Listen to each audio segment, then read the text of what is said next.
Honestly, the soybean picked me. What is that right there? Well, what we really teach in the Institute is this inquiry piece, which is, okay, I'm going to give you something to look at, but from that, what are you curious about?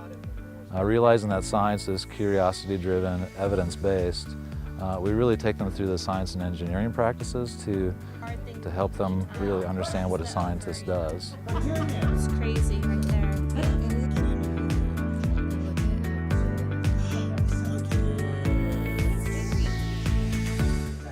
And what was really interesting is that, a model system like soybean, when you bring that into a classroom, really allows the teacher to use it across everything they teach. This program has really opened me up to new ways of thinking. For an old teacher out there, I'm learning new tricks, and I am excited to get into my room and see where I can take this and what my students will obtain from it. You see right there?